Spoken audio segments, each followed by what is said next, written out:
Assalamualaikum warahmatullahi wabarakatuh.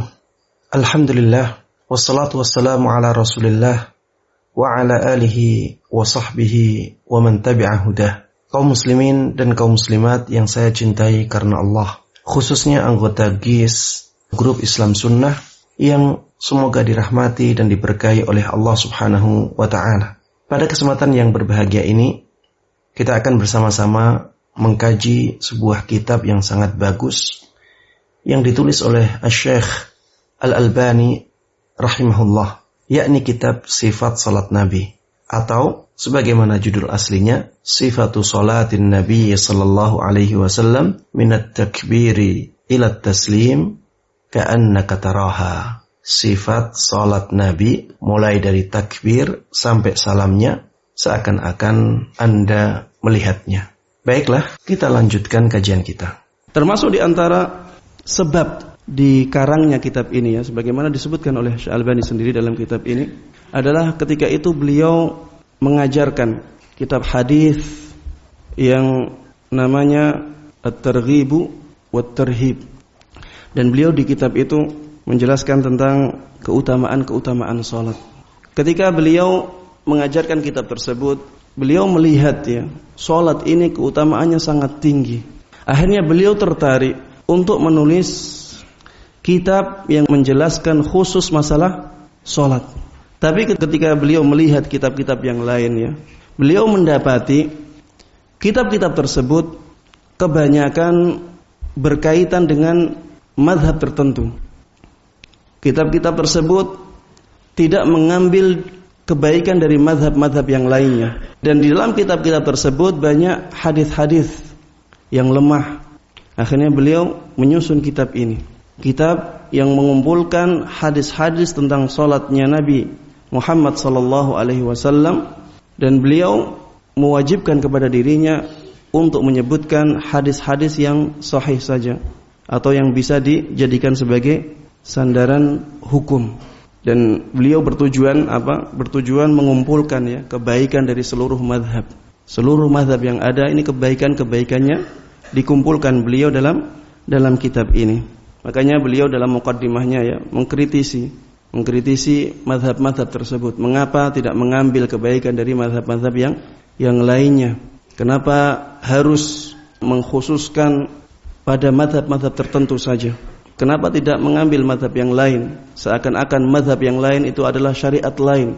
Sehingga ketika kita memilih, harus memilih. Kalau misalnya memilih mazhab Syafi'i, berarti seakan-akan memilih syariat Imam Syafi'i dari awal sampai akhir. Begitu pula ketika memilih mazhab Maliki, harus dari awal sampai akhir. Seakan-akan itu syariat yang berbeda-beda.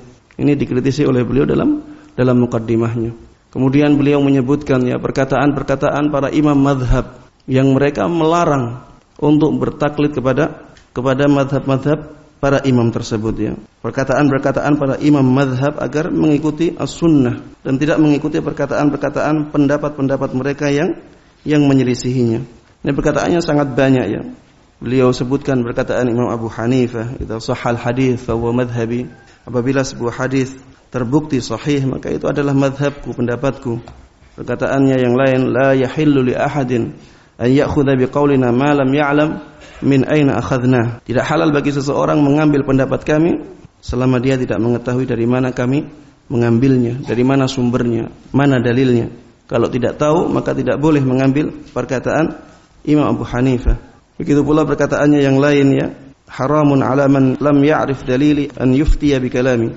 Haram bagi seorang yang tidak mengetahui dalil yang aku jadikan dasar untuk berfatwa dengan perkataanku.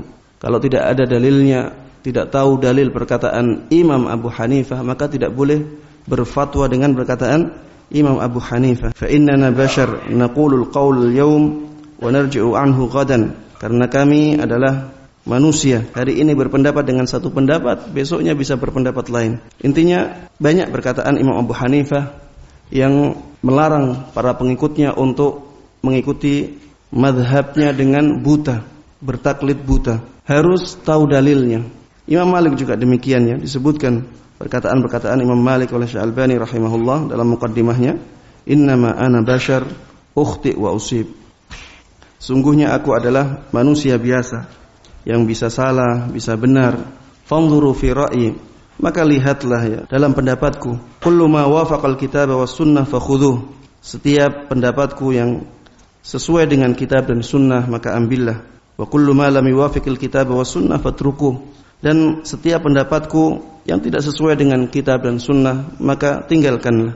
Imam Malik juga mengatakan laisa ahadun ba'da Nabi sallallahu alaihi wasallam illa wa yu'khadhu min qawlihi wa yutrak illa Nabi alaihi salatu wasallam. Setelah Nabi tidak seorang pun kecuali dapat diambil pendapatnya dan dapat pula ditinggalkan kecuali Nabi Muhammad sallallahu alaihi wasallam. Orang kalau berpendapat, kita boleh mengikuti pendapatnya. Kita juga boleh menyelisih pendapatnya. Tergantung apakah pendapat tersebut sesuai dengan dalil ataukah tidak sesuai. Kalau sesuai dengan dalil kita mengikutinya. Pada hakikatnya kita mengikuti dalilnya. Kalau tidak sesuai dengan dalil kita tetap harus mengikuti dalilnya. Tidak mengikuti orang tersebut. Demikianlah yang bisa kita kaji pada kesempatan kali ini. Semoga menjadi ilmu yang bermanfaat dan diberkahi oleh Allah Jalla wa'ala. InsyaAllah kita akan lanjutkan pada kesempatan yang akan datang. Wassalamualaikum warahmatullahi wabarakatuh.